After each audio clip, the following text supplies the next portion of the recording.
એની પહેલા એની જિંદગી બરબાદ થાય.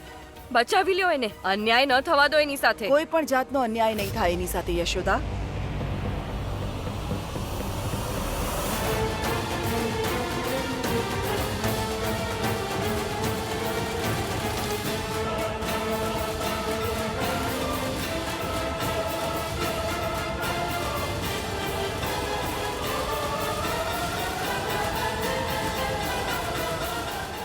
ના ના બેન, જે કંઈ પણ થયું છે એના પછી લગ્ન તો અશક્ય છે.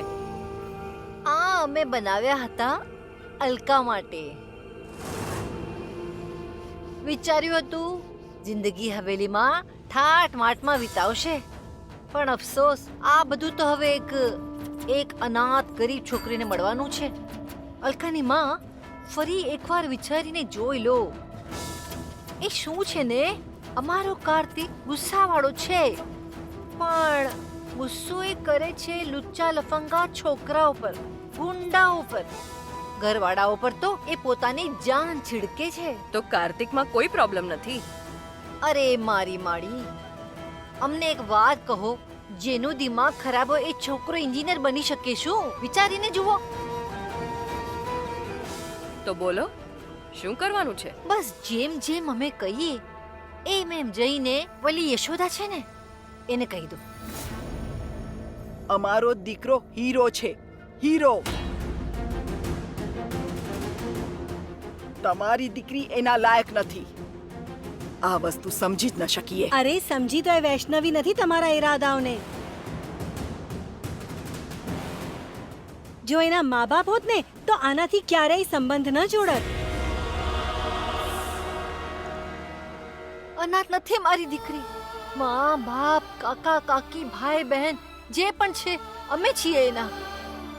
અને મૈયા રાણીની કસમ, હું મારા જીવતે જીવ આ દીકરીની સાથે કંઈ પણ ખોટું નહીં થવા દઉં. અરે એટલા માટે તો સમજાવી રહ્યા છીએ તમને. એ બહુ જ ગુસ્સાવાળો છે. એ તમારી છોકરીને નક્કી મારશે. લખીને લઈ લો મારાથી.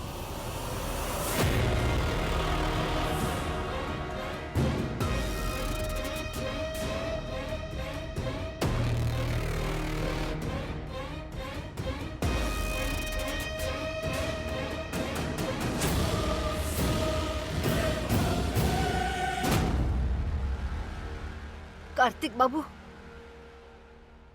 આમણે જે કંઈ પણ કહ્યું એ બધું સાચું છે. મમ્મીજી, આ તો સારું થયું ને. જે કામ આપણે કરવાનું હતું એ પોતે કરી રહ્યા છે. મેં પેલા વિક્રમને માર્યું હતું, ખરાબ રીતે માર્યો હતો, કારણ કે એણે વૈષ્ણવીની છેડતી કરી હતી.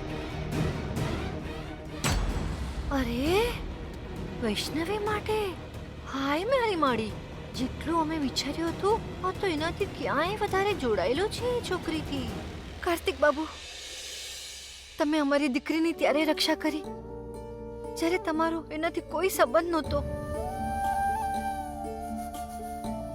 મોટી માલકીન, વિચાર કરી યશોદા, જબ વગર કોઈ સંબંધે એણે વૈષ્ણવી માટે આટલું બધું કર્યું છે,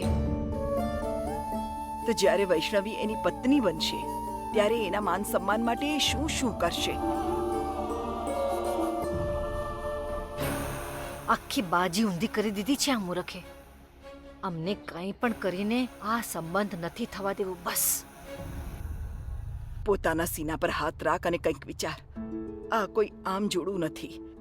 આ તો છઠ્ઠી મૈયાનું બનાવેલું જોડું છે. ત્યારે જ તો ક્યારેક કાર્તિક વૈષ્ણવીની જાન બચાવે છે, તો ક્યારેક વૈષ્ણવી કાર્તિકનો જીવ બચાવે છે. તું જ કે, જે કાર્તિકે કર્યું એ શું ખોટું છે? નહીં નહીં, આ શું વાત કરી રહ્યા છો તમે?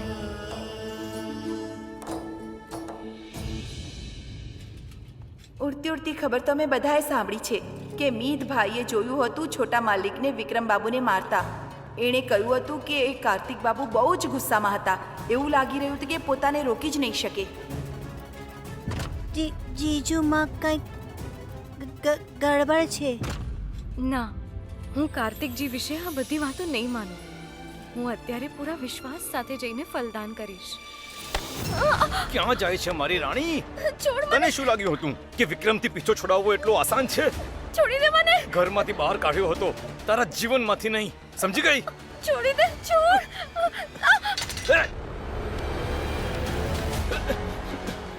શું કરીશ હવે કે ક્યાં જઈશ? છોડ મને. ક્યાં વહી ગઈ મોટી બેન?